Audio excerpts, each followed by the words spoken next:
Bonsoir l'Assemblée des justes. Bonsoir les justes. Ok, c'est le premier qui sait que vous êtes là. D'accord, nous disons merci à notre Seigneur qui nous permet encore de nous retrouver ici pour continuer son enseignement sur la prière.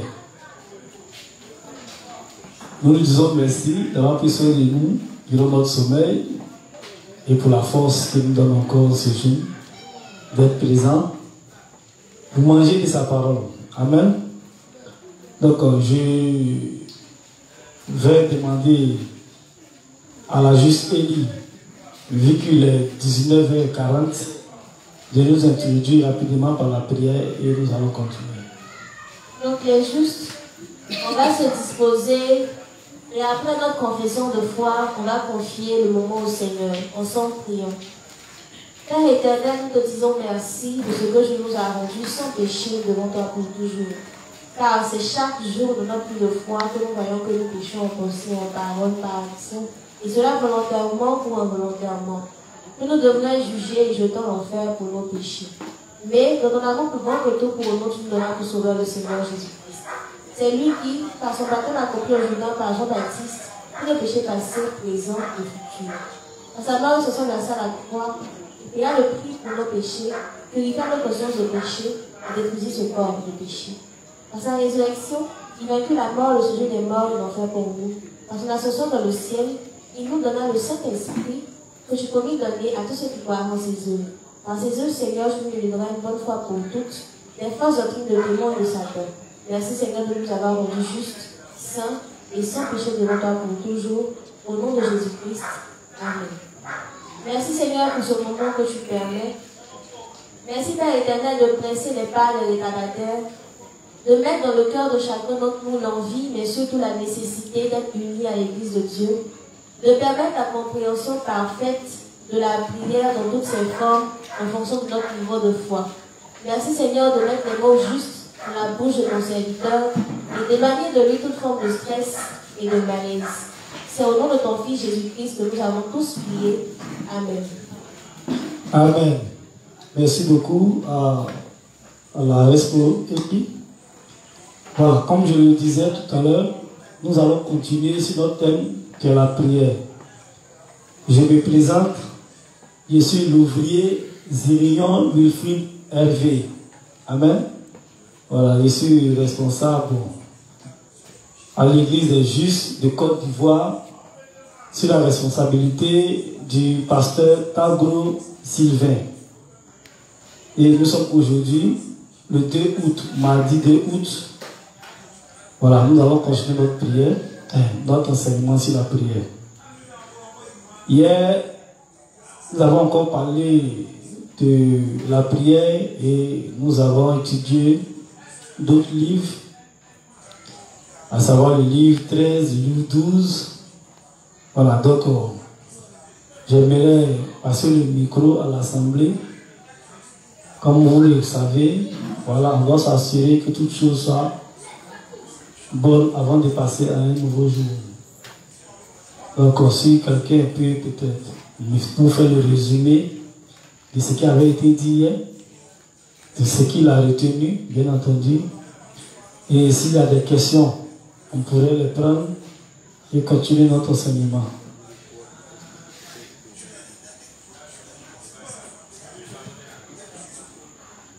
Le résumé d'hier, ok, le juste.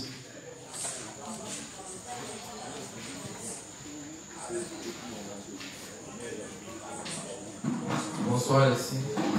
Bonsoir, le juste. Nous avons avec sur le thème de la prière.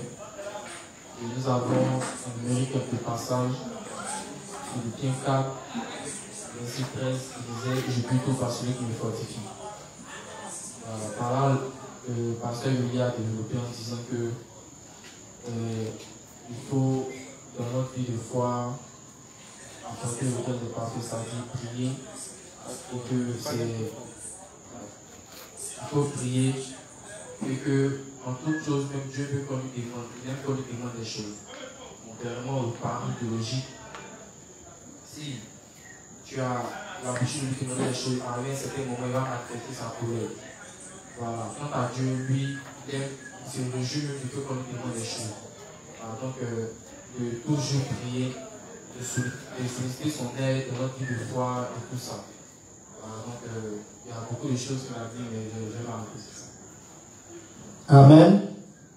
Quelqu'un d'autre pour renchérir?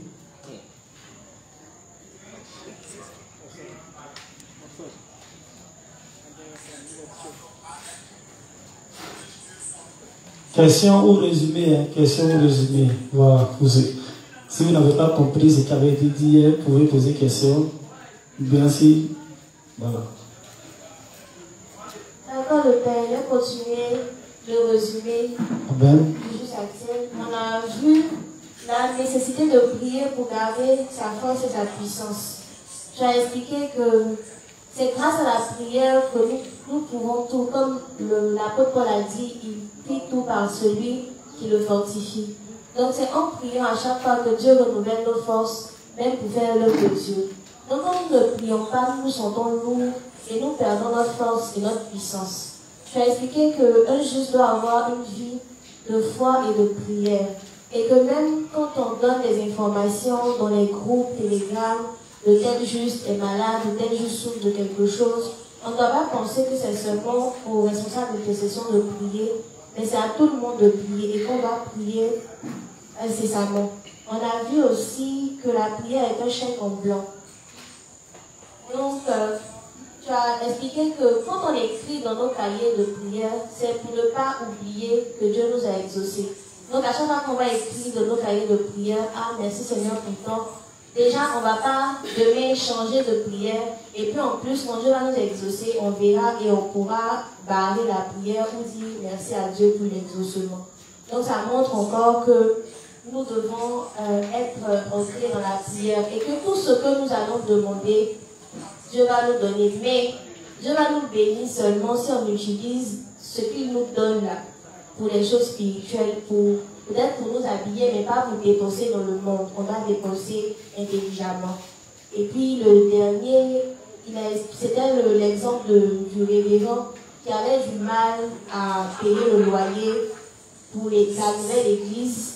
Et par la loi de contournement, quelqu'un d'autre a donné l'argent. En fait, le révérend expliquait que la seule chose qu'il avait à faire, c'est prier, parce que le matin, il s'occupait des âmes, le soir aussi. Donc, il n'avait pas la possibilité d'aller dans le monde pour se chercher. Donc, Dieu, sachant que sa vie était uniquement pour l'œuvre de Dieu, Dieu a forcément donné les moyens quand il a prié.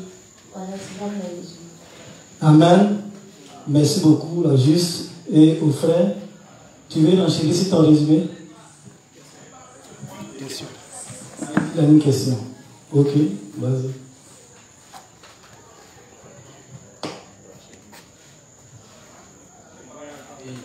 Moi, j'ai des questions en rapport avec les thèmes.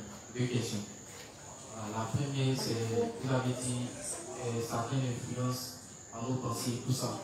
Maintenant, voici ce qui m'est venu à l'esprit. Est-ce que peut arriver qu'un juste est en train de manger viande? Attends, je ne t'ai pas suivi. J'ai dit que Satan. Oui, Satan il influence nos pensées, tout ça, des choses qui nous font perdre notre foi.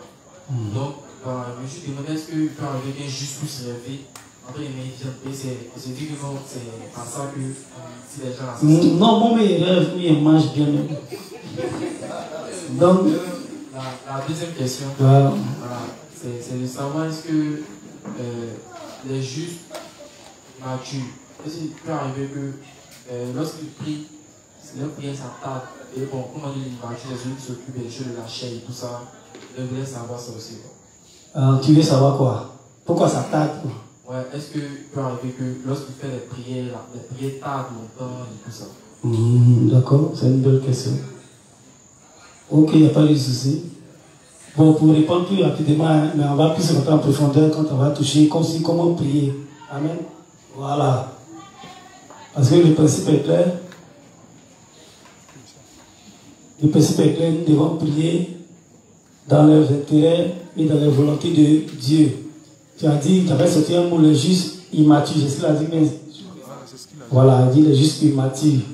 Donc du moment où tu emploies le mot immaturité, c'est qu'il y a un souci déjà au niveau du juste lui-même. Voilà, donc certainement ces prières qu'il formule là ne sont pas des prières sur la base des principes ou de la volonté de Dieu. L'immaturité ici, ça présente le fait qu'un juste recherche les intérêts de sa chair. Voilà. Parce que ce qui nous rend mature, ce qui nous rend sage, c'est les principes, c'est les enseignements. Amen. Donc, quand un juste est immature, c'est quelqu'un qui juge beaucoup par ses pensées ou par les désirs de sa chair. Donc, quand c'est comme ça, certainement, ces prières qu'il formule là ne sont pas dans les principes, ne sont pas dans les volontés de Dieu. Et c'est ce qui retarde souvent nos prières, ou même c'est ce qui fait que Dieu ne nous écoute pas et ne nous exauce pas. Voilà, donc pour te répondre un peu plus rapidement. Sinon, pour manger dans le sommeil, quand nous-mêmes on était encore légalistes, on nous disait que c'était les pratiques de la sorcellerie. Voilà, on nous disait que c'était les pratiques de la sorcellerie. Et moi, je croyais en ça, en toute franchise. Parce que j'ai vécu un fait vraiment qui m'a fait croire en cela. J'étais encore à la prison civile. On n'était pas encore arrivé ici au nord. Et à la prison civile, il y a eu à rêver. Et dans mon rêve, puisque à un moment donné, on nous disait que dans le rêve, quand tu rêves, lorsque tu rêves à une personne qui est morte, même si tu as rêvé que tu es mort, ça peut s'avérer vrai dans le physique. Et ma grand-soeur m'avait rendu un témoignage de ce genre, d'une de ses amies qui devait faire une manifestation de fête. Et puis, c'est elle, on m'avait demandé de tuer le poulet dans son rêve. Et comme il y avait un manque de couteau, elle a voulu tordre le cou au poulet pour tuer le poulet. Elle a tordu le cou au poulet parce que le poulet ne mourait pas. Et c'est comme ça qu'elle a abandonné le poulet. Elle s'est réveillée le matin, il s'est trouvé que le cou de sa maman était plié. Parce que c'est sa maman qu'elle devait tuer comme ça dans le rêve. Donc, avant, nos grandes sœurs, c'était les exemples pour nous en matière de spiritualité, en matière d'église, puisque c'est elles que nous, on suivait. Est-ce que vous voyez un peu? Et c'est comme ça que moi, dans cette fois-là, je mettais toute ma confiance en cela. Et une fois, moi, j'ai eu un peu, comment dirais-je, rêvé à la poste, à la Cypress, là. J'étais dans mes pattes avec des personnes, ils étaient deux. Et le premier, quand il a envoyé la machette et qu'il a esquivé, c'est le deuxième là qui m'a pris sur l'épaule. Je vous assure, il s'est levé matin avec un trace comme ça sur mon épaule. Tout brûlant. Il n'est pas dit, on m'a dit, il dit, j'ai vécu. Est-ce que vous comprenez? Donc ça m'a fait croire entièrement à toutes les paroles qu'il m'avait dites. Tu vois un peu, non? Voilà, qu'est-ce qui a fait ça, tout ça, bon. Aujourd'hui, je pense qu'avec la justice, on ne croit plus en ça. Mais c'est quelque chose qui est vécu. Peut-être par coïncidence, c'est Salaman qui est venu me laper. Mais comme j'étais déjà dans un rêve, il a pris en même temps, il a collé. Amen. Voilà, c'est des choses qui peuvent arriver, puisque, comme il a dit là, une fois que tu passes ta confiance dans quelque chose, là, Satan peut user de ça pour pouvoir apporter la chose à, comme te faire croire que c'est une réalité. Vous voyez un peu, non? Ceux qui croient au fantôme, là, et ils voient fantôme, ceux qui croient au revenant, là, ils croisent. Quand ils ont témoignage qu'ils ont croisé à personne, là, c'est pas on dit, c'est vrai. Mais est-ce que c'est la personne qui est là? C'est ça qu'on explique pour dire non, c'est pas la personne. Et que c'est des démons qui font ces genres d'apparitions. Amen. Voilà. Donc c'est des choses que Satan sait. Quand il sait que tu crois à ça, il fait tout pour mettre ça sur ton chemin pour essayer de mettre ton esprit que la Bible ne dit pas vrai. Puisque la Bible dit, les donner à l'homme de mourir, il se fait après quoi vient le jugement. Donc du moment où tu crois qu'il va mourir, il va revenir, c'est que ça devient bizarre. C'est que la Bible n'est plus crédible. Donc Satan a plusieurs manières de s'exprimer de la sorte. Amen. Donc c'est un peu ça. Je ne sais pas si il répond à ta préoccupation. Il y a une question?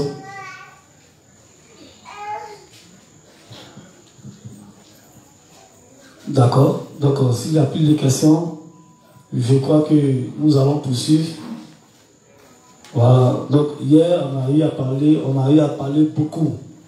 Souvent quand tu fais les enseignements, souvent ce n'est pas ce que tu prévois que tu dis. Voilà. Et j'ai beaucoup parlé de mon père. Voilà. Avec sa façon de prier, tout ça. Pour parler un peu de la mauvaise manière de prier. Et l'attitude que nous avons lorsque nous sommes en prière. En ce qui concerne la distraction, tout ça. Voilà. C'est pourquoi, même elle a fait le résumé de manière laconique. Mais pour dire encore que même dans la prière, il y a aussi la position adéquate que nous devons avoir, la manière dont nous devons nous comporter. Amen. Donc on a eu à parler de beaucoup de choses, l'importance de la prière. C'est toujours sur l'importance de la prière que nous sommes. Et nous continuons. Et il faut dire que la prière, tout enseignement, c'est le bienvenu. Amen. Pourquoi? Parce que c'est Dieu qui fait toutes choses. Quand il donne un enseignement, c'est dû forcément à une situation. Parce que l'Église évolue dans sa marche et dans sa foi.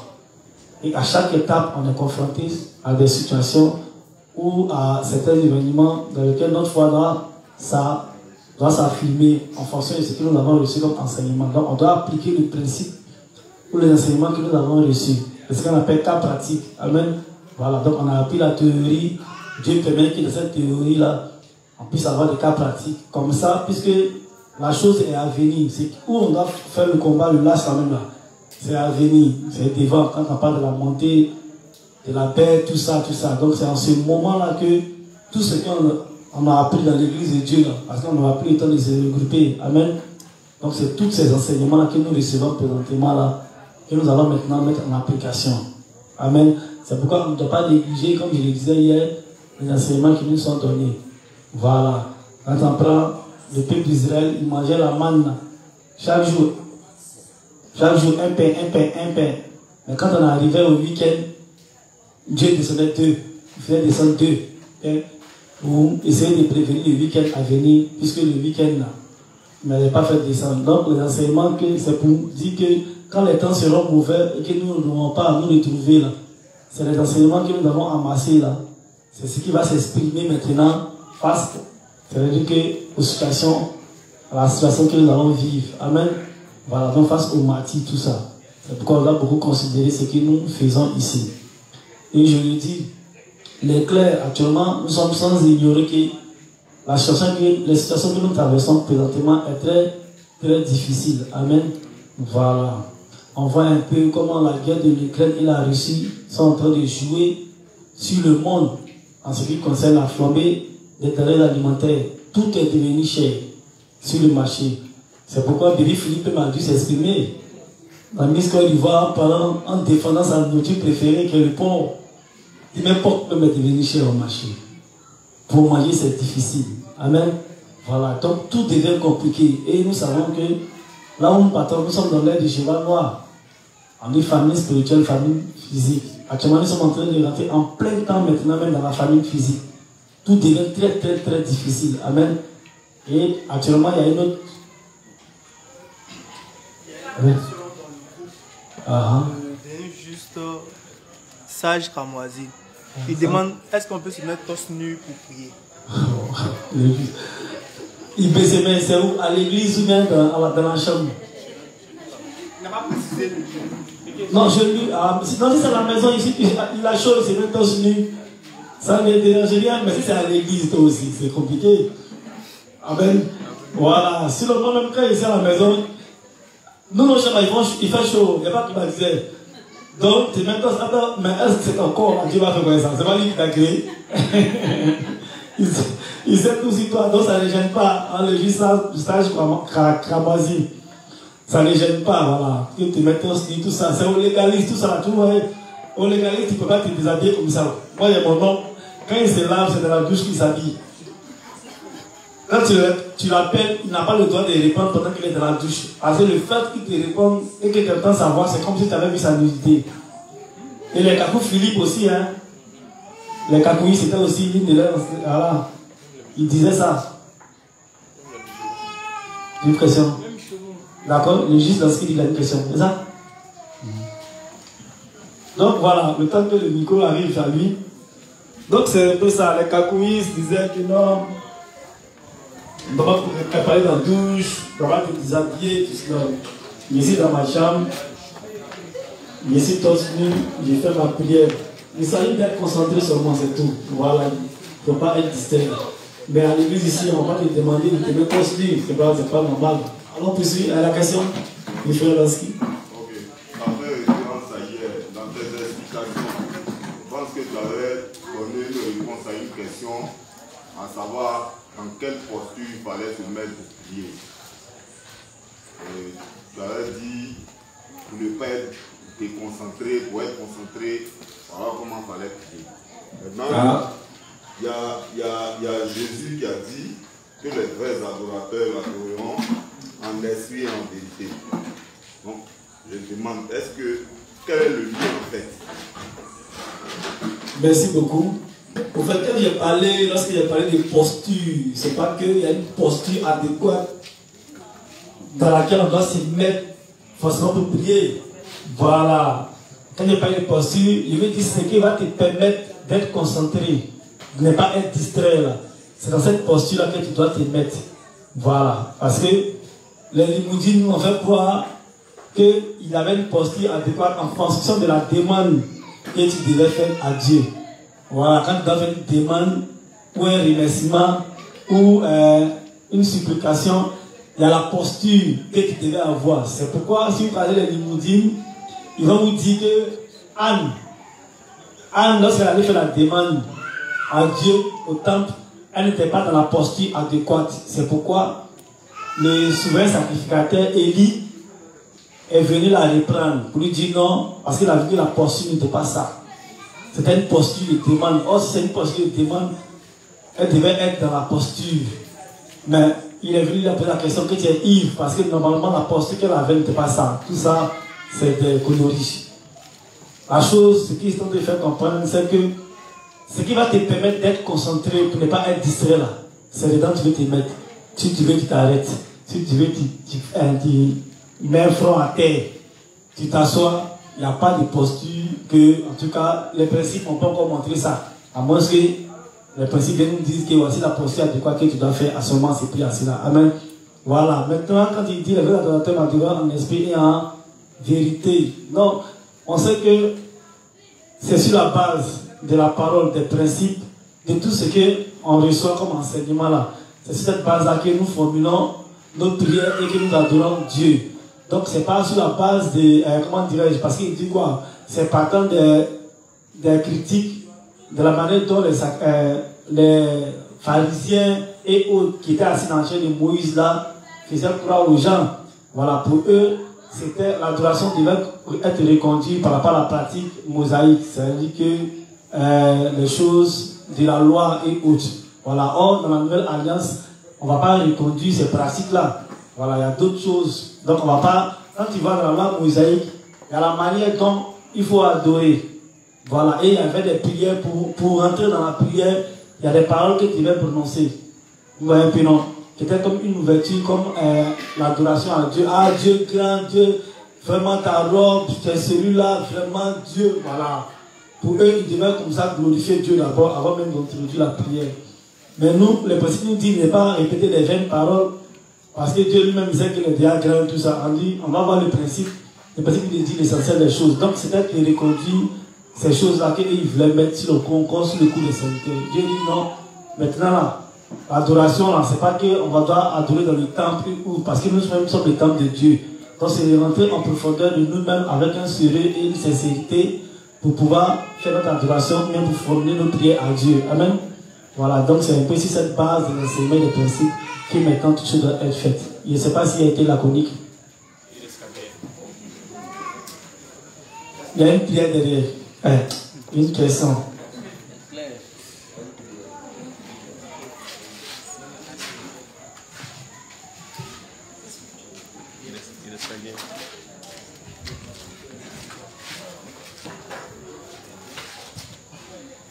Bonsoir.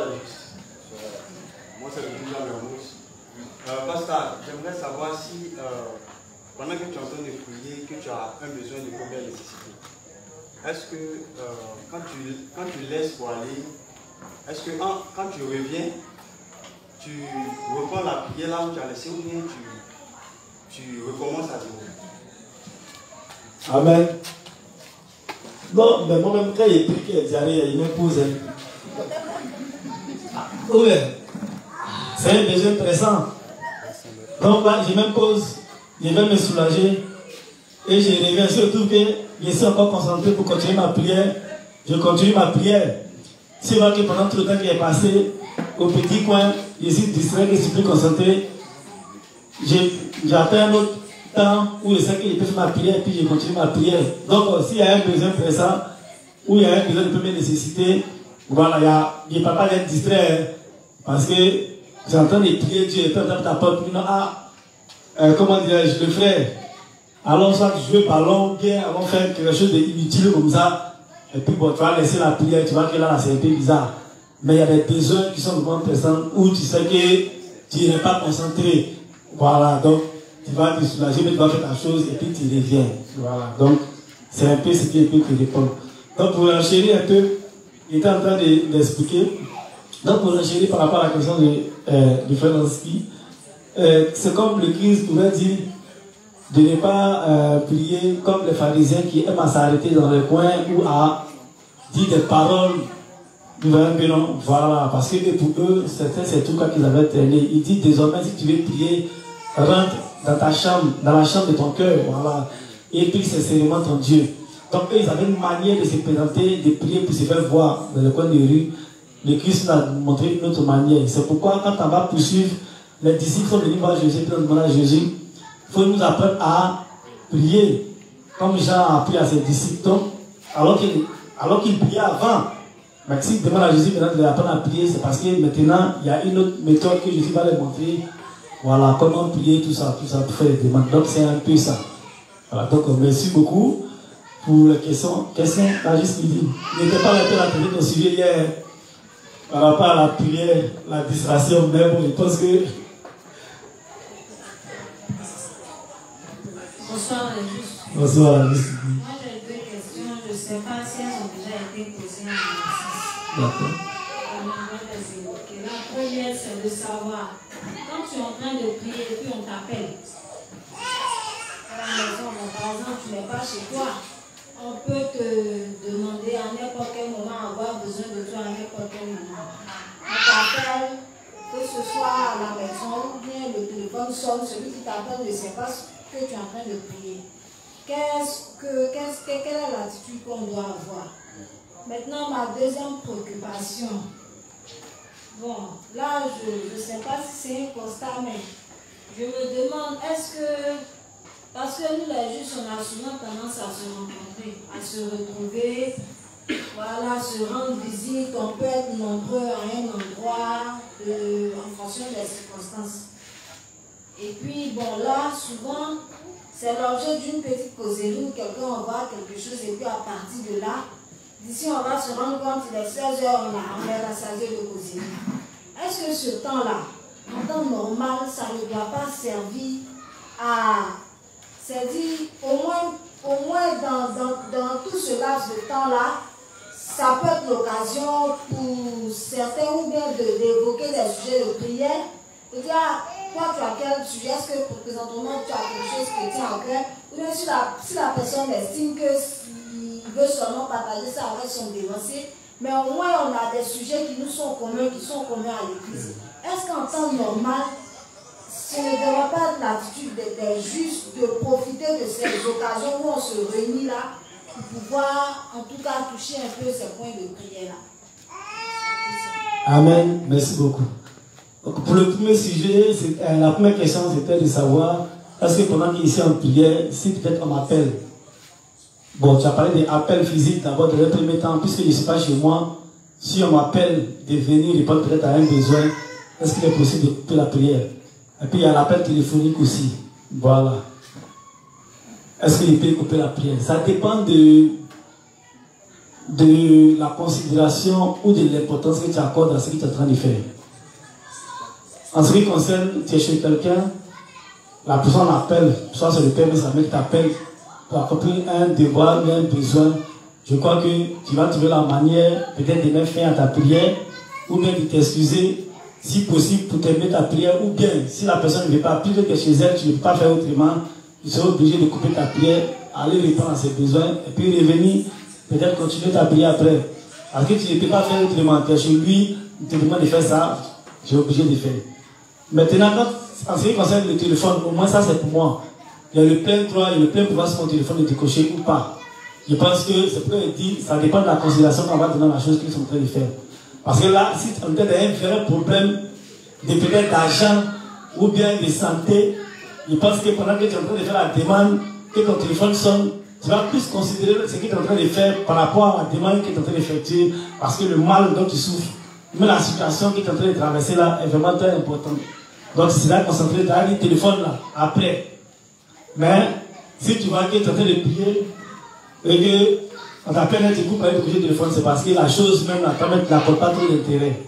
Vous voyez un peu. Je ne sais pas si c'est un téléphone, mais voilà. Donc, si vraiment, bon, ils sont en train de m'appeler, il peut que les gens s'attendaient à décrocher.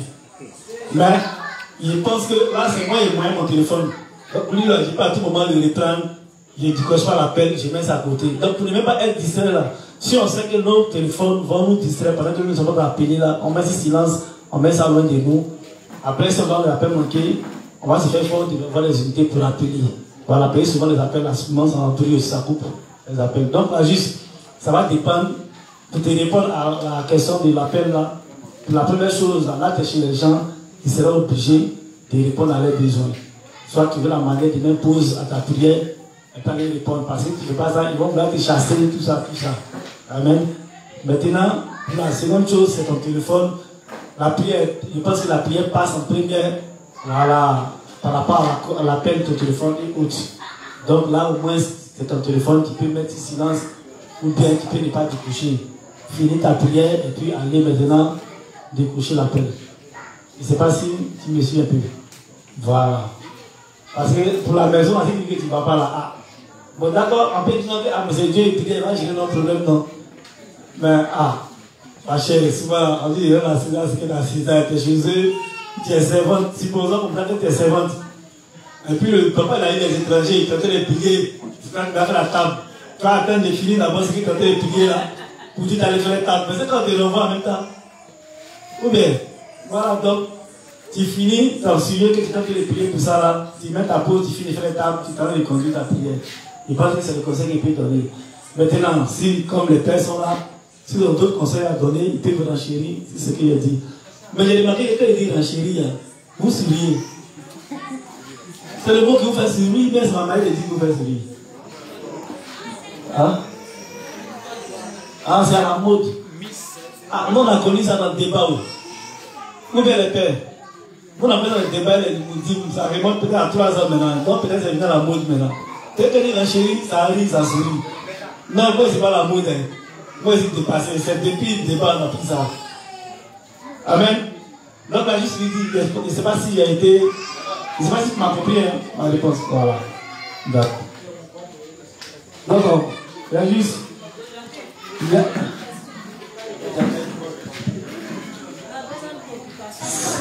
Ah oui.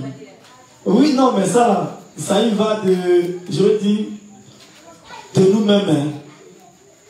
Une fois, nous étions au quartier, avec les responsables Maurice, moi, les responsables Landry, et puis qui encore, le responsable Jean-Pierre. Nous étions en pleine promenade, mais on voyait qu'on causait, mais on voyait que c'était bon. C'était inutile. On s'est attendu, on dit pour les gars, oh, les gaspillés, on est en train de causer là. Allons chercher franc. Donc on a commencé les orientations, on a commencé à écouter un enseignement de l'inspecteur chef, un développement sur un genre. Et on allait au Maroc. C'était un jour ouvert comme ça, on a commencé à chercher front, on a fait front. Et on est tombé sur une fille, le dernier fois c'était sur une fille, une jolie fille. Et la préoccupation qu'elle était en train de poser au frère, souvent j'étais à côté avec le frère Jean-Pierre, la préoccupation qu'elle était en train de poser, c'est ce que moi j'étais en train d'écouter en plein enseignement de l'inspecteur chef. C'était une sorte d'injonction, nous disons qu'ils n'ont pas les péchés. Et quand ils sont arrivés, j'ai lui expliqué ça laconiquement quoi. Et les frères même, ils étaient étonnés parce que c'est ce qu'ils étaient en train d'écouter et ils savaient que c'est ce qu'ils écoutaient. Ils m'ont demandé, mais comment tu as su que c'est la question de la J'ai dit non, bon, mais c'est pas, il y a eu envie d'écouter ça.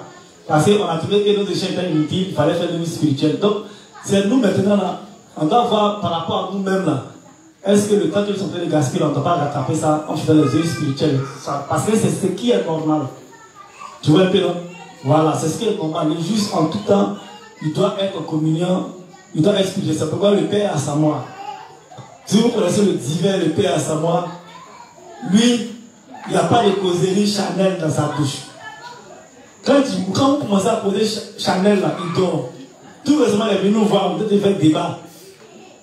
De qui là même là Cédric Dorcas, avec nous montrons des clés, il est tombé, il a sommeil, il dort. Dès qu'on a parlé de Bible net, la maman avait versé. C'est comme Matthieu a dit et Pierre a dit. Tu vois, lui comme ça là. Si tu veux être spirit, ah non, comme ça va te dégoûter. Tu vois un peu la juste. Donc c'est ce qui est très important, ce que tu suggères, ce que tu proposes. Mais il faut dire aussi qu'on est tous humains. Hein. C'est pas possible que tu es spirituel, ça arrive parfois. Même les apôtres, même parfois, ils ont eu un peu d'échange. Ah, c'est normal. Sinon, ça sera très intéressant pendant qu'on est en train de causer, quand on voit que les causeries sont des causeries inutiles. Les temps de l'exhortation, il y a eu un principe là, il y a eu il y a tel conseil, là, on s'exhorte. C'est ce qui est demandé, c'est ce qui est conseillé même. Voilà, donc c'est vraiment ce qu'il dit. Voilà, mais bon, ça dépend de nous-mêmes. C'est un programme que nous devons faire, mais c'est répondre à la considération, mais le niveau que nous avons aussi spirituel. Donc c'est un peu ça. Donc ça, c'est des... Je pense que ça, ce n'est pas une question même, mais que c'est des suggestions. Voilà. Mais exhortation même par rapport aux juges.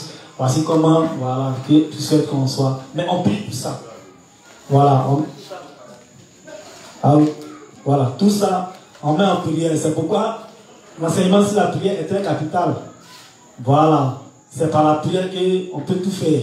Sinon, c'est pas possible que moi, c'est moi, et puis David, et puis juste HR, on va se retrouver, on va parler spirituel, que Forcé, il va parler un peu des films qu'il a passé, Forcé, il va parler un peu de l'école, Forcé, aussi, il va parler un peu des fruits de Marina, et puis voilà. Puis les choses un peu en devient. Donc, c'est un peu comme ça. Mais ce qui me plaît avec le juste, peu importe, vous allez parler un peu de Chanel, mais Forcé, vous allez vidéo spirituel. Voilà, Forcé. Même quand les débats, souvent, quand on fait les débats, on va faire le débat, est-ce que le gars voit que tu le domines dans le débat, hein? Et puis il plaque précis devant toi, ça c'est des chèques qui aiment ça. Il plaque précis, on dit non, le débat est Chanel ou c'est spirituel. Et il veut qu'en France, on parle des choses. Il dit non, on va pas donner juste à toutes choses. Là. On va tout reconduire à la parole de Dieu. Donc, moi, il peut pas lui poser la question si c'est le débat est Chanel ou c'est spirituel. Il dit que tu as gagné le main de Guéhi. Amen. Donc, merci beaucoup pour la juste midi. Je crois que on a pris assez de questions. Jusqu'à les 20h16. Ouais. On va continuer. Donc, je disais, pour parler de l'importance de la prière et que l'enseignement est, on dit le bienvenu, mais la bienvenue. Un enseignement, non. Donc, le bienvenu, c'est pas facile en français, là. Comprenez-moi. Donc, l'enseignement est bien arrivé. Donc, c'est ce qu'il disait. Il dit chaque enseignement, Dieu nous envoie toujours des cas pratiques. Et les enseignements sont donnés. Et ça vient par rapport à la situation dans laquelle nous vivons. C'est pourquoi il est en train d'évoquer le problème du monde qui mine le monde présentement en ce qui concerne la famine physique. Voilà, la cherté de la vie. Et tout le monde est en train de crier son ras-le-bol. Tout le monde en a marre parce qu'on voit que tout devient cher. Et pour moyen, c'est difficile. J'ai parlé que présentement, c'est la guerre de l'Ukraine. Mais présentement, nous voyons encore des menaces que la Chine est en train de faire à la Taïwan. Amen. Et ils sont sur le point même de s'affronter. Puisque les Chinois ne sont pas d'accord. Parce que tout récemment, il y a la représentante, comment dirais-je, Nancy Pelosi, qui s'est retrouvée en Taïwan avec, comment dirais-je là, une autre, elle s'appelle, mon cahier, elle s'appelle comment là? Elle s'appelle Kamala Harris, Kamala Harris, voilà. Elles sont retrouvées en Taïwan. Or, les Chinois ne sont pas d'accord avec le fait que les Américains, voilà, parce que c'est les Américains qui alimentent les Chinois en alimentant tout ça. Donc, depuis, ils font des menaces. Donc, ils sont en dédoigt d'attaquer la Taïwan. Or, on sait que s'il y a un conflit, on va voir que tous les carburants vont monter, on va voir que la main-d'œuvre, tout ce qui s'est fait, c'est chinois. Aujourd'hui, là, c'est les Chinois. En ce qui concerne la main-d'œuvre, parce qu'il y a beaucoup de choses, tout est exporté par la Chine. Donc, on voit que le monde est en train d'aller de mal en pire. Et les choses vont devenir encore plus chères. Or, si le prix du carburant augmente, ces voitures qui transportent Ce qui veut dire que, parce qu'on voit ici, quand le prix augmente, tout augmente aussi au marché.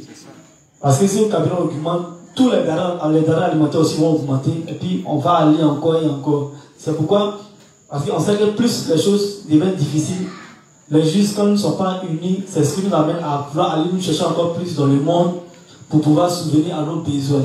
Amen. Parce que c'est quand c'est difficile, c'est quand c'est difficile que les justes qui sont mal affermis, ils veulent dire comme ça, qui ne sont pas unis, ils vont chercher des solutions charnelles ou des solutions selon eux-mêmes. C'est pourquoi l'Église de Dieu nous encourage à nous unir. Amen. C'est pourquoi dans le lieu saint, on peut voir le chandelier est une image de l'union à l'Église de Dieu, au projet, au dévancier. Amen. Voilà. Donc, on doit être unis.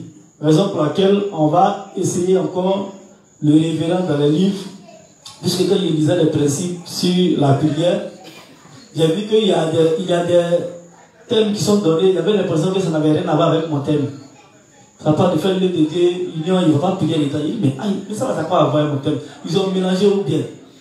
Mais c'est quand j'ai fait la lecture, je me suis rendu compte que non, c'est aussi un principe. Parce que le révérend explique dans le livre, quand on va lire, il va dire que quand juste ne pas uni, comme ça, il est difficile aussi de les ôter. Parce que c'est sur la base de quoi il formule ses prières. C'est bizarre. Parce que c'est sur indication de l'Église de Dieu. C'est parce que l'Église de Dieu nous oriente. C'est pourquoi on nous demande d'apprendre à prier. Voilà. Et prier dans la volonté de Dieu. Quand un juste n'est pas uni, s'il n'est pas uni, c'est qu'il ne fait pas l'œuvre de Dieu. Or, s'il fait l'œuvre de Dieu, on dit c'est parce que nous faisons l'œuvre de Dieu que Dieu aussi prend soin de nous. Amen. Voilà. Donc, il y a l'importance d'être unis. Amen. C'est très important. Donc, on va aller rapidement. Nous allons prendre.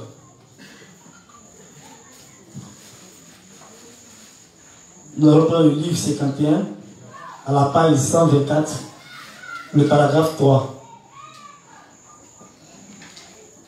Le livre 51, page 124, le paragraphe 3. Le titre c'est Nous devons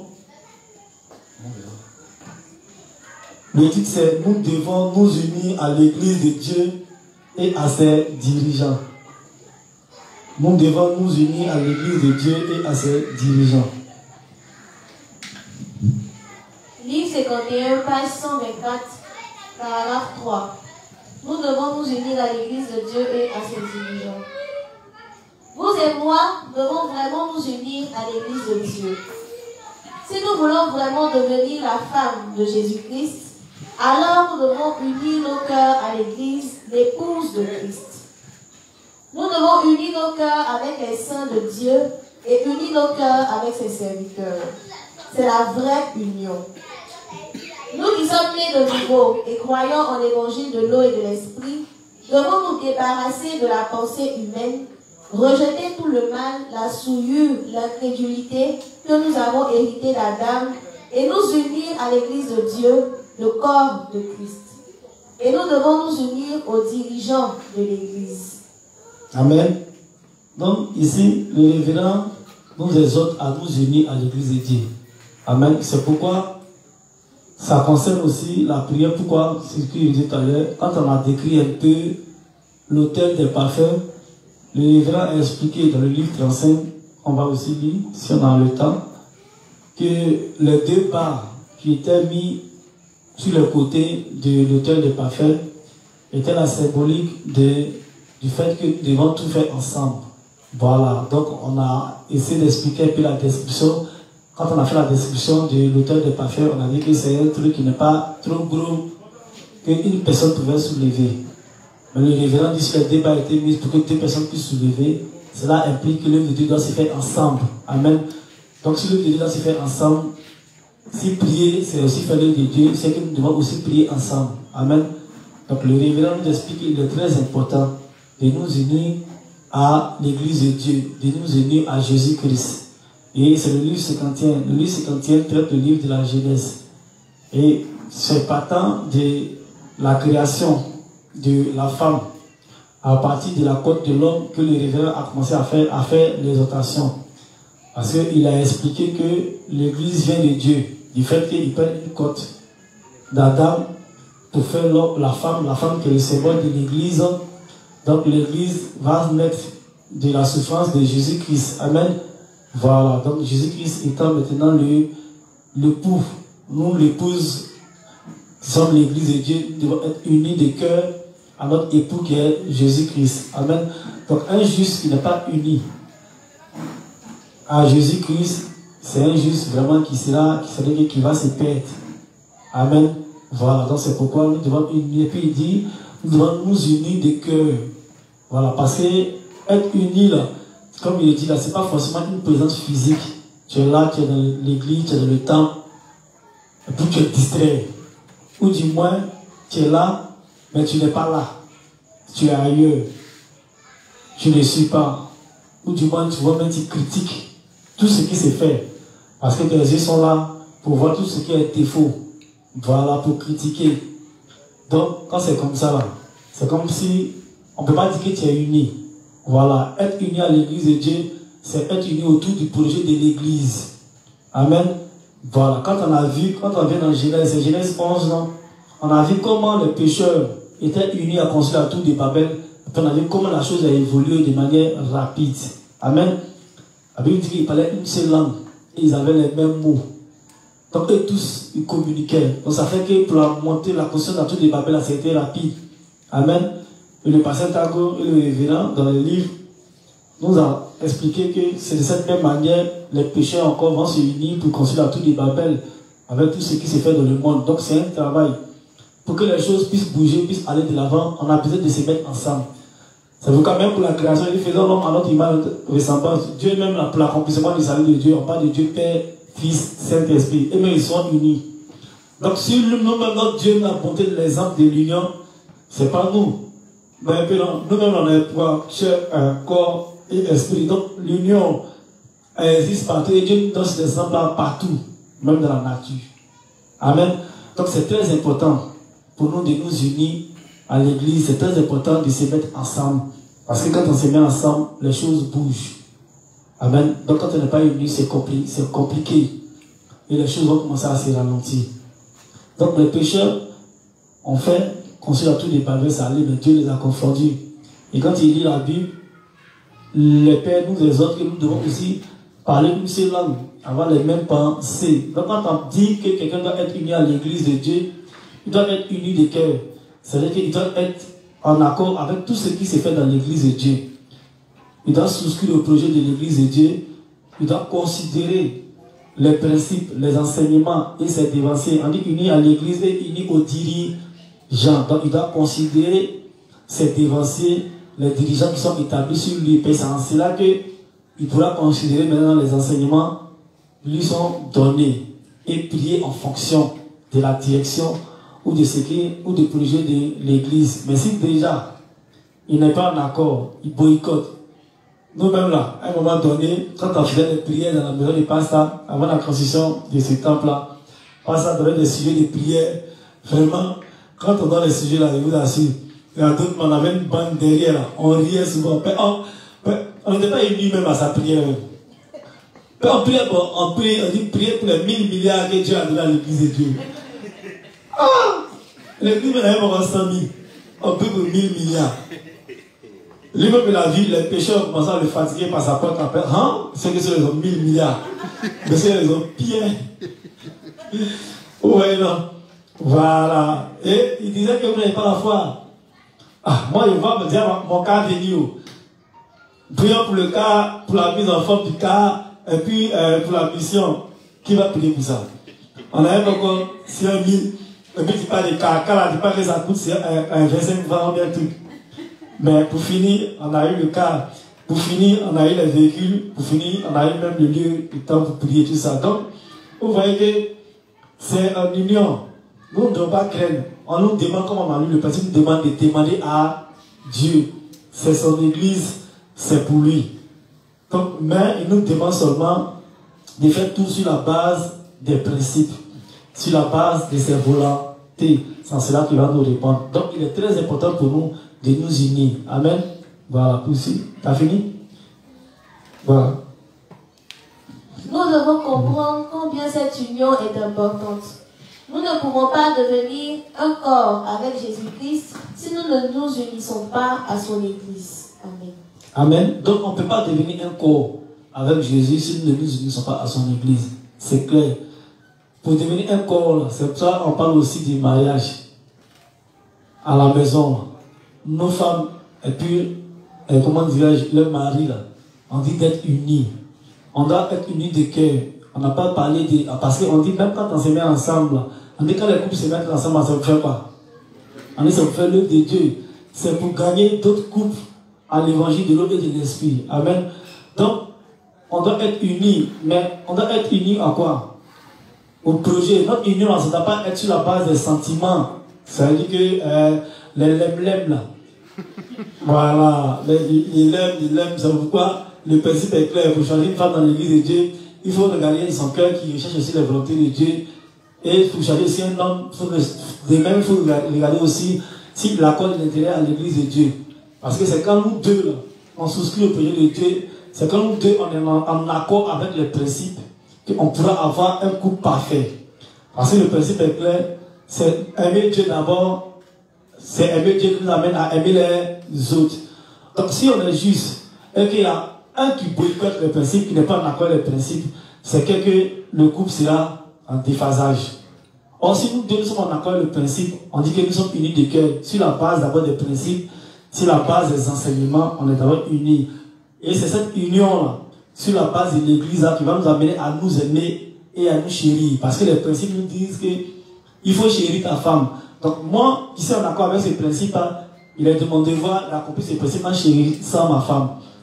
Le principe dit aussi que la femme doit être soumise. Donc, si comme elle est en accord avec le principe de l'église, elle aussi, regardant cela, elle va être soumise. Donc, on ne pourra pas avoir de problème dans le foyer.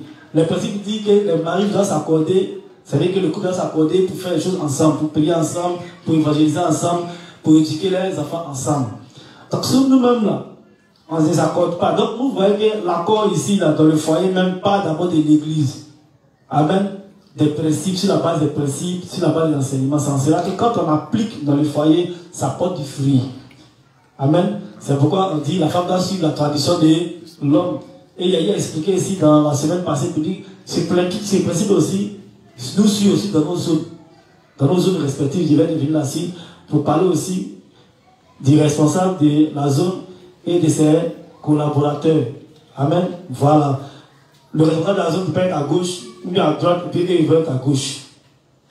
On doit s'unir sur la base des principes, sur la base de l'intérêt des choses de la zone, afin de pouvoir éduquer les enfants, c'est-à-dire que les âmes, dans la volonté de Dieu. Et si nous-mêmes nous ne sommes pas unis, il y a un problème. Donc, tout part de l'union. C'est lorsque nous sommes unis que les choses vont bouger. C'est pourquoi le principe est clair. On dit la corde à 2 ou à 3 fils là, ne se rompt pas facilement. Parce que là où l'un est faible, l'autre sera forcément fort. Amen. Pour soutenir l'autre. Donc, on va poursuivre. Si tu as fini ça, on va prendre l'autre principe. Le livre 36, la page 251, le paragraphe 1.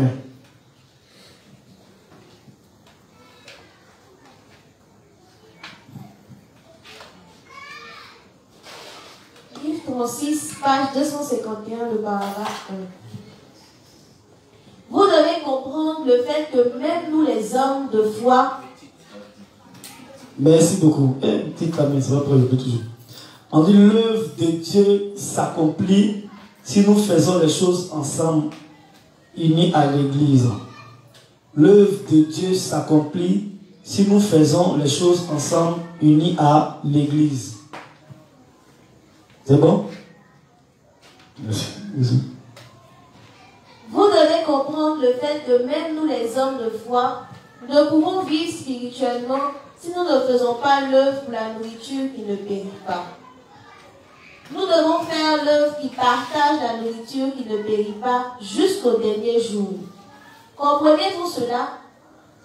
Même si vous aviez des manquements et avez fait seulement un peu de travail pour servir le Seigneur, même si vous êtes juste venu et avez assisté à la réunion seulement avec votre corps comme cela, même si vous n'avez pas donné beaucoup de choses matérielles, même si vous n'avez rien pu faire de spécial parce que vous n'aviez pas de don ou de talent, l'œuvre de Dieu s'accomplira finalement si vous adorez ensemble et joignez vos cœurs ensemble et priez en unité avec l'Église dans la présence de Dieu pour son œuvre et faites réellement l'œuvre en coopération les uns avec les autres. Amen. Donc c'est clair. Il dit, même si on n'a pas de grands moyens, même si on est venu physiquement, on n'a pas aussi le talent adéquat pour accomplir certaines choses, le fait que nous soyons unis là, ça va faire que l'œuvre de Dieu va bouger. Parce qu'on dit c'est les faiblesses, comment dirais-je quoi là, la force de l'autre comme les faiblesses des autres. Amen. Voilà. Donc, là où l'autre est faible, l'autre se soutient. Souvent, on voit ça plus sur le front. Quand tu vas sur le front, une fois ils ont laissé un front, et puis le gars est rentré dans l'histoire jour.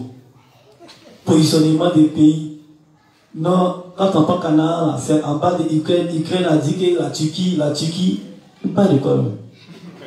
Moi, si je mettais mon lot, mais dans l'histoire géographie, sur mon groupe, quand a dit que Baba a dit, mais le mot Philippe a descendu.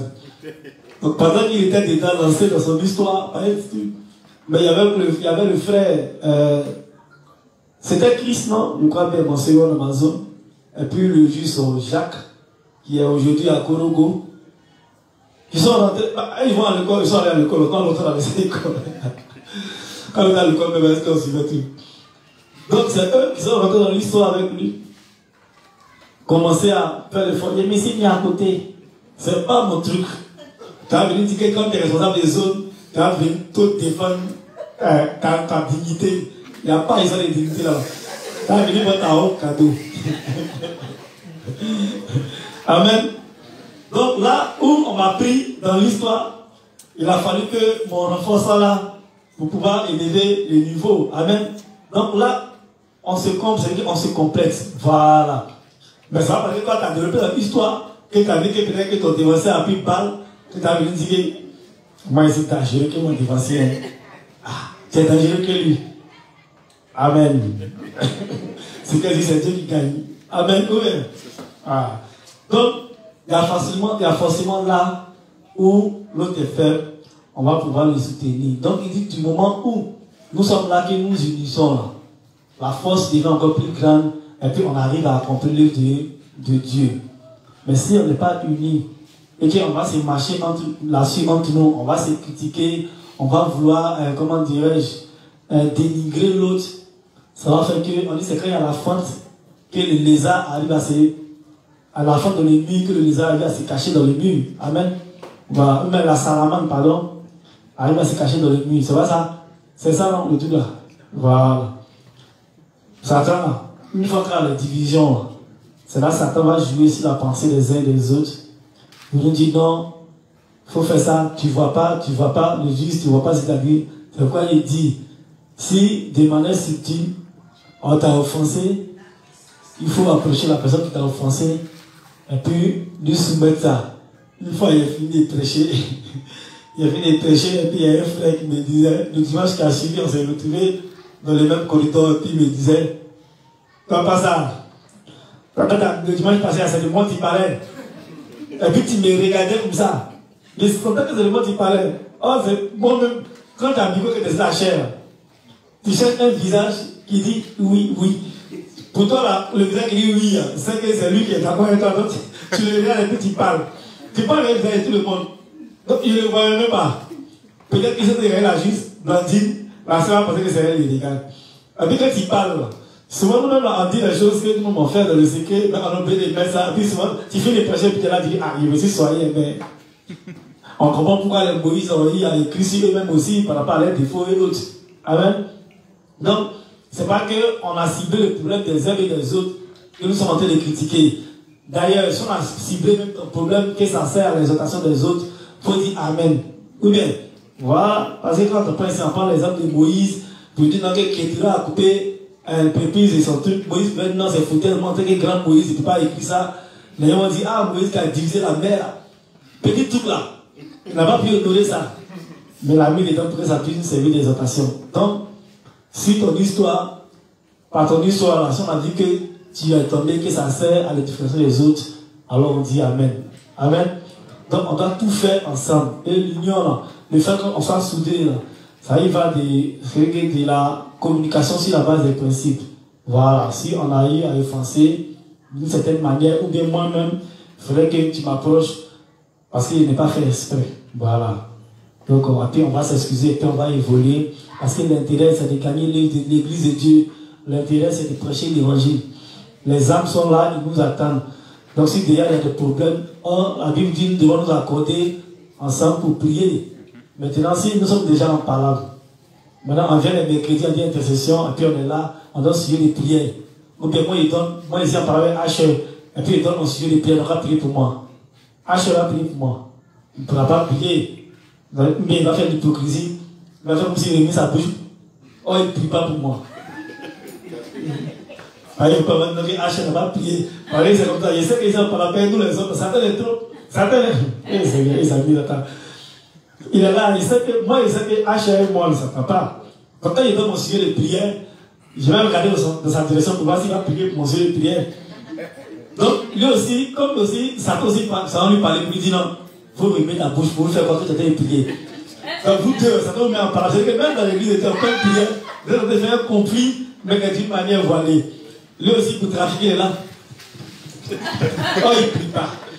Toi aussi, tu le regardes, tu dis, ah, là, il était prié. Donc, le juste, c'est les choses qu'on ne doit pas faire. Donc, voilà, on ne doit pas avoir. Il dit que là, nous sommes. Il dit que là, nous sommes en train de partir là. C'est dans les moments encore plus difficiles. Donc, on a plus besoin de chacun de nous, de se soutenir pour pouvoir avancer. Voilà, parce que si on ne se soutient pas, pour pouvoir avancer, ça sera un problème. On va voir que beaucoup vont rentrer en brousse. Même beaucoup vont perdre la foi, mais on va perdre beaucoup de nos frères. Donc, on doit prier les uns pour les autres et on va faire l'œuvre de Dieu ensemble. Amen. Voilà, tu as fini. Croire en l'évangile de l'eau et de l'esprit que Dieu nous a donné, unir nos forces pour diffuser cet évangile, c'est faire l'œuvre de Dieu et c'est l'œuvre qui partage la nourriture qui ne périt pas. Amen. Amen. Donc c'est l'œuvre qui partage la nourriture qui ne périt pas. Voilà, la nourriture qui ne périt pas, c'est que c'est l'évangile. Donc la Bible dit que nous devons prêcher. On dit aller par toutes les nations, annoncer la bonne nouvelle. Voilà. Pour que les autres aussi puissent rentrer dans leur salut. Donc on a plus besoin de chacun de nous pour faire briller la flamme de l'évangile. Amen. Donc c'est ensemble, on doit prêcher et c'est ensemble que nous devons prier. Donc on va prendre le livre suivant, qui est le livre 14, la page 92, le paragraphe 2. Livre 14, page 92, le paragraphe 2.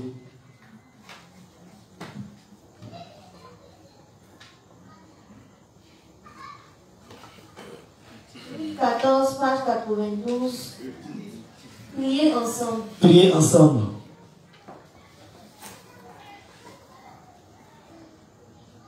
Lecture.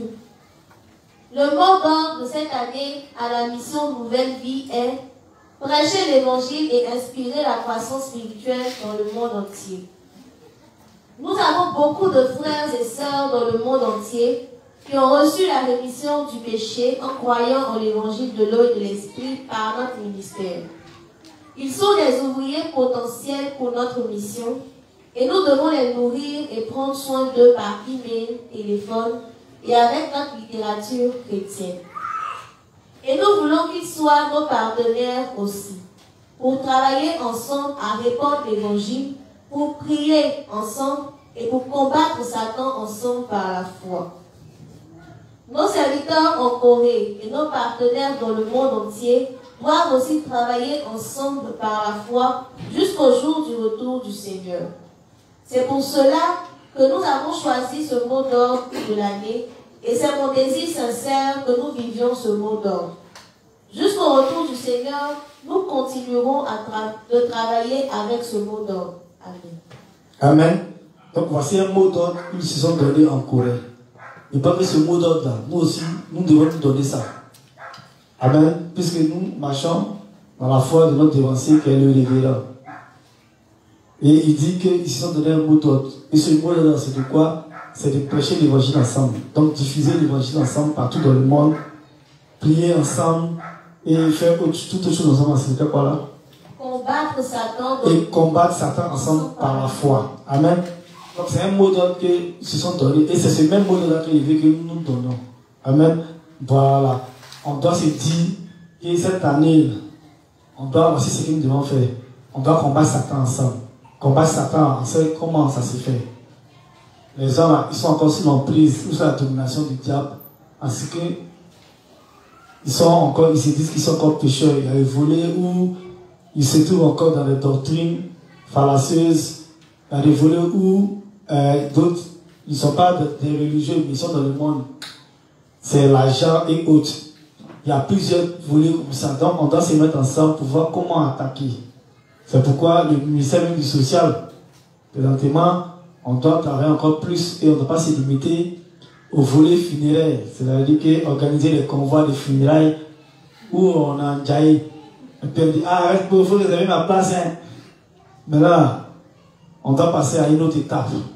Voilà. Dans le cahier de projet, c'est dit que nous devons faire de la Côte d'Ivoire un lieu où publie l'évangile de l'eau et de l'esprit. Et le rôle que doit jouer chaque ministère, chaque responsable du ministère connaît son rôle. Et au niveau du social, comme c'est moi qui suis le responsable, il a dit que nous devons prêcher dans les hôpitaux, dans les lieux sinistrés. C'est-à-dire là où il y a eu des guerres, tout ça. Et puis, dans les lieux carcéraux, dans les prisons, voilà, ces prisons, ils cherchaient depuis. Dans les prisons, là, voilà, et les orphelinats. Voilà, et on a un plus grand projet de construire même nos propres hôpitaux, orphelinats, et il pensait qu'il allait dire orphelino.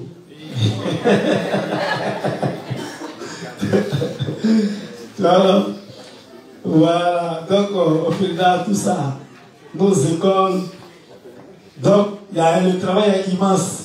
Le travail est vraiment grand. Et il faut dire qu'on n'a pas encore débuté. On n'a même pas encore débuté. Et pour toute chose, le principe est clair. La base, c'est le moyen. C'est le moyen, mais on prie.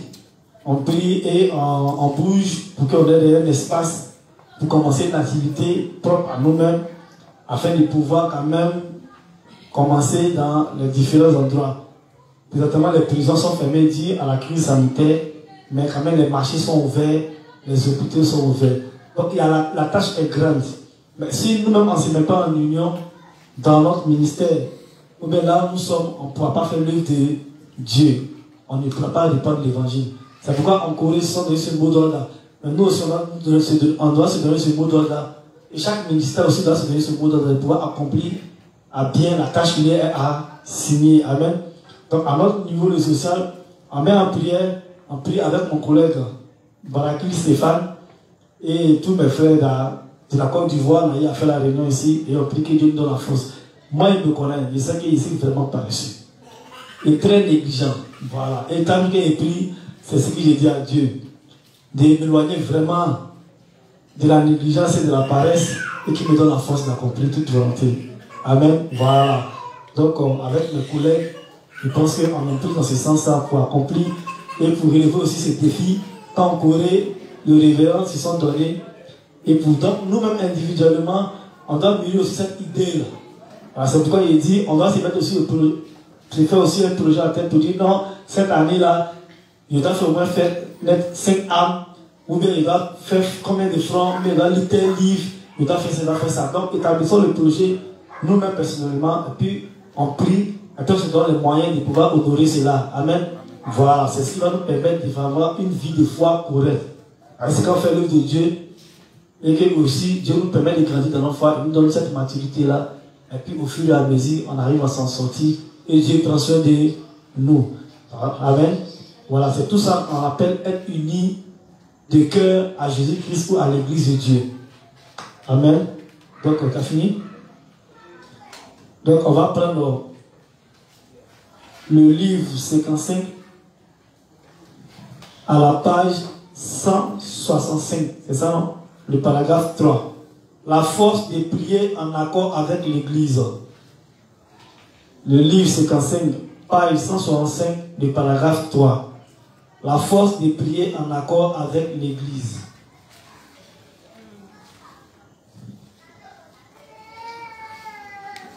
la force de prier en accord avec l'Église. Livre 55, page 165, paragraphe 3. Donc, nous devons marcher par l'esprit et vivre par la foi. Ceux qui travaillent avec l'Église devraient se considérer comme extrêmement chanceux. Peu importe quelles sont vos circonstances, l'Église prie toujours pour vous. Prier d'un même accord dans l'Église a un pouvoir remarquable. Malheureusement, il y a beaucoup de gens... Donc, attendez, fais un peu le commentaire de là où tu as lu, tu reprends la petite partie là. Donc, nous devons marcher par l'esprit et vivre par la foi. Ceux qui travaillent avec l'Église devraient se considérer comme extrêmement chanceux. Donc, le révérend dit que c'est vraiment une chance de travailler avec l'Église. Voilà. Parce que travailler avec l'Église, c'est travailler avec Dieu. Donc, c'est une chance pour nous de travailler avec le divin, n'est-ce pas? Vous savez? Peu importe quelles sont vos circonstances, l'Église prie toujours pour vous. Prier d'un même accord dans l'Église a un pouvoir remarquable. Amen. Donc, peu importe. Nous qui sommes ici, là, c'est clair, chacun de nous prie les uns pour les autres. Étant en maison avec le sujet de prière, on dit, on prie pour les juifs de Corée, on prie pour les juifs du monde, on prie pour les juifs de Nyangon, on prie pour les gens. Chacun d'une certaine manière prie pour son frère et sa soeur. C'est pourquoi il a dit, quand les sujets de prière sont donnés, il ne faudrait pas que l'église est là. Parce que l'autre est malade aujourd'hui, mais ça peut être nous. Donc, on doit considérer la situation ou le mal que l'autre traverse. Par rapport à cela, on doit prier aussi pour soutenir la personne. Amen. Merci. Malheureusement, il y a beaucoup de gens qui se sont aliénés du Seigneur et ne se sont pas unis à l'Église. Prions-nous pour ces gens. Même si nous pensons que nous le devrions, ce n'est pas si facile de prier pour ces gens en réalité. Pour cette raison, ce sont toujours des étrangers pour nous. Une fois que certains quittent l'Église, ils sont exclus. Et cela signifie qu'ils sont exclus de la bénédiction de Dieu. Ce n'est pas parce que nous le voulons, mais cela fait partie du plan de Dieu qu'ils soient exclus. Pourquoi Dieu ne bénit-il pas ceux qui ne travaillent pas pour lui? Même si Dieu les bénit, ils n'auront pas d'idée pour la bénédiction de Dieu. Amen. Amen. Donc voici, le révérend explique, il dit, malheureusement, voici des personnes qui ont décidé de quitter l'Église, de ne pas faire l'œuvre de Dieu. Amen. Voilà. Donc, le fait qu'ils aient décidé de quitter l'Église, ça fait qu'ils ne profitent pas des bénédictions de Dieu. Parce que quitter l'Église, c'est quitter Dieu. Oh, Dieu égale à Jésus-Christ, Jésus-Christ égale à parole égale à principe. Amen. Donc, quitter l'Église, c'est quitter les principes, c'est être en désaccord avec les principes. C'est être en désaccord avec les enseignements. C'est ne même pas accepter les dirigeants qui sont établis sur nous. Amen. Donc, le fait qu'ils aient quitté l'Église, parce que c'est tout le respect de toutes ces choses-là, ou l'obéissance à toutes ces choses-là, qui fait venir les bénédictions de Dieu sur nous. Amen. Donc, quand c'est dit ici, quelqu'un a quitté l'Église, ou a été exclu de l'Église, ça veut dire que c'est quelqu'un qui a rejeté en tout et pour tout ce qui est principe, tout ce qui est enseignement, tout ce qui est dirigeant, tout ce qui est dévancé, ou tout ce qui est frère dans l'Église de Dieu. Cette personne ne peut pas profiter des bénédictions de Dieu. C'est pas possible. Et il te pose la question, est-ce qu'on doit prier pour ces personnes-là? C'est ça, non? Il dit, prions-nous pour eux, que ces personnes sont considérées comme les étrangers à nous. Amen. Ils deviennent étrangers dans le sens où ils ne sont pas en accord, ils ne sont pas unis de cœur avec nous au projet de l'Église. Le Christ a dit qu'ils sont mes frères, qui est ma mère, c'est ceux qui font la volonté de mon Père. Amen. Donc une personne qui ne considère pas la parole de Dieu, les dirigeants, les principes, elle a quitté l'Église. Or, si elle a quitté l'Église, elle devient maintenant étrangère à notre foi. Donc c'est compliqué, c'est très difficile de prier pour quelqu'un de ces gens-là. Amen. Et il dit, même si Dieu devait les bénir, il n'allait pas savoir même d'où la bénédiction de Dieu devait venir. Parce que Dieu, c'est un Dieu qui est jaloux. Amen.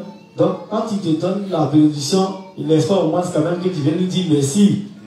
Voilà, que tu le reconnaisses et que tu le glorifies, tu viennes dire merci. Mais ces personnes qui ont quitté l'église là, Même s'ils venaient que Dieu devait les bénir, ils n'allaient jamais venir reconnaître que la bénédiction qu'ils ont reçue là vient de Dieu. Donc, ce n'est pas la peine même que Dieu leur accorde une bénédiction quelconque. Amen. Donc, ils ne rentrent pas dans la bénédiction de Dieu parce qu'il ne faut pas l'œuvre de Dieu. Ils ne sont pas unis de cœur au projet de l'église de Dieu. Amen. Donc, Dieu ne les donne pas. Peut-être que si on peut profiter, c'est bénédiction générale. Voilà, la pluie, toutes ces choses-là. Mais en ce qui concerne les bénédictions, du fait de faire l'œuvre de Dieu, là, ils ne feront plus partie de cela. Amen. Et c'est ça dans l'église de Dieu. Généralement, on devient juste et après on arrive à abandonner l'église de Dieu. On arrive à abandonner notre foi. Et la Bible dit que c'est comme ça, c'est qu'on n'a jamais été des frères. Parce qu'en réalité, le fait qu'on soit là, c'est parce qu'on recherchait peut-être un intérêt personnel.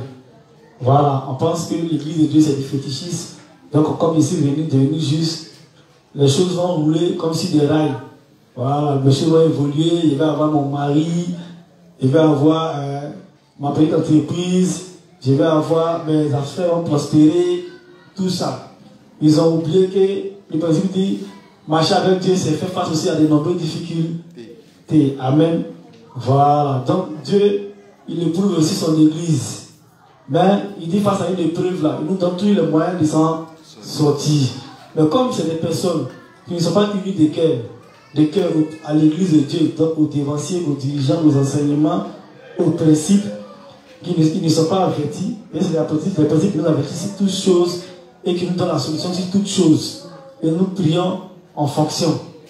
Mais comme c'est des personnes qui ne considèrent pas, ça fait que quand un petit vent souffle, ils sont prompts tout de suite à quitter l'église de Dieu et à se perdre dans le monde.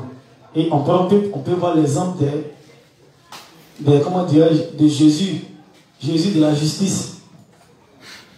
Monsieur Assouman, voilà, voici des personnes qui ont plus ou moins le sang dans leur cœur. Voilà, mais à cause du fait qu'ils n'ont pas considéré le pasteur Tabo qui était le responsable et beaucoup de choses, beaucoup d'enseignements qui ont été critiqués, voici comment ils sont sortis et aujourd'hui, eux-mêmes ils ont créé leur doctrine et il y a un parmi eux qui est devenu Dieu. Voilà, peut-être que lui, le Père et Père le Fils. Si on a bien fouillé, peut-être que le Saint-Esprit. Amen. Voilà, donc voici comment ceux-là, ils ont été exclus. Et c'est dit, c'est de la volonté de Dieu que ces personnes soient exclues. Parce que tous ceux qui ne sont pas unis de cœur à la parole, au principe de Dieu, Dieu veut qu'ils quittent l'église de Dieu. C'est pourquoi on dit même les infiltrés dans l'église de Dieu, là, vont tôt ou tard finir par quitter l'église de Dieu. Parce que dans l'église de Dieu, là, on dit au moins 3 types de personnes. Il y a ceux qui viennent plein d'intérêt personnel. Il y a des pécheurs parmi nous. Il y a des justes, mais qui sont là pour l'intérêt personnel. Et puis il y a ceux qui recherchent la volonté de Dieu, qui sont unis de cœur à l'église de Dieu. Donc le pécheur va finir forcément par quitter l'église de Dieu. Le juste qui recherche ses intérêts personnels, qui juge tout par ses pensées ou par sa propre sagesse, va lui aussi finir par quitter l'église de Dieu. Parce que le principe est clair. De la même manière que les cieux et la terre sont éloignés, c'est de cette même manière-là que les pensées de Dieu et notre pensée sont éloignées. Donc c'est que les principes, c'est les pensées de Dieu. Ce sont ses volontés. Donc si les pensées de Dieu sont différentes de nos pensées et que toi tu veux juger toutes choses de l'église de Dieu par ta sagesse, par tes pensées ou par tes expériences que tu as acquises dans le monde, ça sera difficile pour toi de t'entendre même avec les dirigeants ou ça sera difficile pour toi de faire l'œuvre de Dieu. C'est pourquoi on doit faire table rase, c'est ce qu'on était avant, et puis essayer de marcher selon la direction de l'église et ce que les dirigeants nous donnent. Amen. Voilà, donc on doit être unis. Et c'est à travers de toutes ces choses-là qu'on pourra formuler des prières dignes qui sont dans la volonté de Dieu pour obtenir, par le principe est clair, un jusqu'à marge de l'église de Dieu et qui n'est pas uni de cœur, ces prières forcément ne seront pas ça. Voilà, et Dieu ne pourra pas écouter ces prières, ou même les osser. Amen. Donc on a fini de lire ça. 57. Bon, il nous reste livre 37. Là, son commentaire là, on peut sortir à 21h20. Bon, tu vas lire seulement. Faut lire, puis on fait le commentaire. On prend le livre 35 ans à la page 120. Attendez, je parle tout le monde, je vais voir. à la page 120, le paragraphe 2. Le paragraphe 2, 3. Et la page 121, le paragraphe 1. Et la page 121, le paragraphe 1. Amen. Bon, là, tout ce qui s'ajoute là, ça c'est moi-même qui ai complété. Hein. Sinon, le titre c'est l'importance de prier pour servir Dieu. L'importance de prier pour servir Dieu. Donc, le livre 35, la page 120, le paragraphe 2, 3. Et la page 121, le paragraphe 1. Et où il y a encadré, il sauterait même que c'est là que tu commences. C'est bon? Voilà. Je ne peux assez insister sur l'importance de prier pour servir Dieu. Lorsque les saints sont assemblés dans leurs églises respectives, de nos frères et sœurs et même nos enfants à l'école du dimanche, ils doivent tous servir Dieu avant tout. Nous voulons nous rassembler pour partager le pain de la parole de Dieu. Et nous voulons servir la justice de Dieu aussi.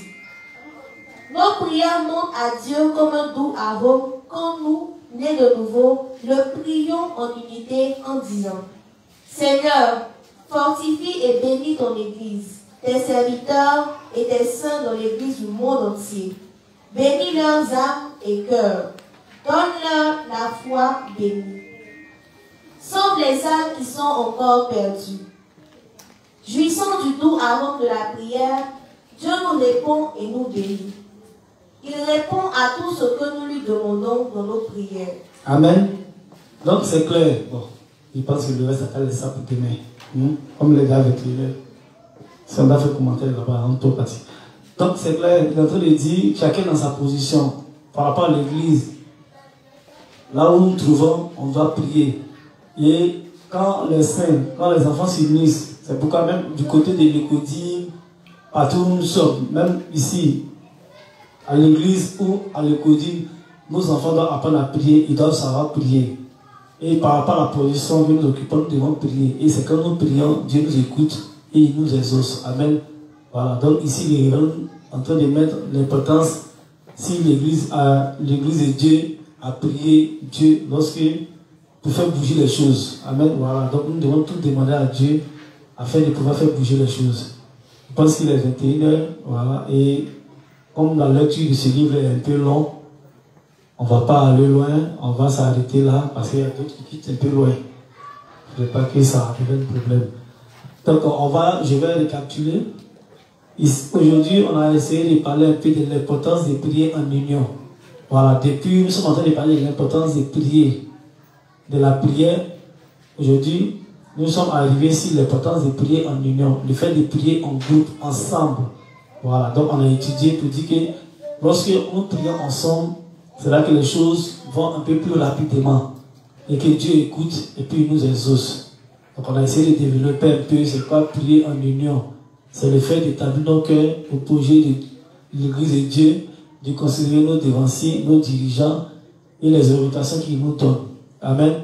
Voilà. Donc quand on considère l'Église de Dieu et le projet de l'Église de Dieu, c'est en cela qu'on pourra aussi formuler des prières dans la volonté de Dieu pour recevoir des bénédictions. Parce que le principe est clair, c'est là que nous faisons l'œuvre de Dieu. C'est là que nous servons Dieu et que nous travaillons en union. C'est en cela que Dieu aussi pense de nous et qu'il nous bénit. Amen. Donc il est très important pour nous.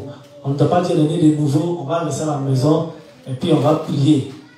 Un juste qui est né de nouveau, qui n'est pas uni de cœur à l'église de Dieu, mais qui est à la maison, qui prie, Dieu ne pourra pas les autres. C'est pas possible. Parce qu'il doit faire l'œuvre de Dieu, il doit être uni de cœur par rapport à cette demande et Dieu maintenant va répondre. Amen. Donc c'est un peu ce que nous avons parlé ce soir. Et je vous remercie. Nous allons nous laisser la juste Élie va prier pour la fin. Amen. Donc les justes, concentrons-nous et prions le Seigneur. Père éternel, nous te disons merci pour ce moment bénissant. Merci Seigneur de ce que tu as mis la nécessité de l'union à l'Église dans chacun de nos cœurs. Merci Seigneur de ce que tu as permis que nous ne soyons pas des justes qui venons à l'Église pour faire acte de présence, mais que nous prenions tous les enseignements, tout ce qui se fait à l'Église dans nos cœurs et que nous fassions un avec. Merci Seigneur de ce que tu as permis que nous puissions garder ces enseignements, les ruminer une fois à la maison, afin de poser des questions si nous en avons et de nous faire éclairer. Merci Seigneur de ce que tu as accompagné chacun de nous à la maison sain et sauf et que tu nous as donné la santé, la force, les moyens, l'envie d'être unis à l'église pour être ici demain pour la suite de ton enseignement.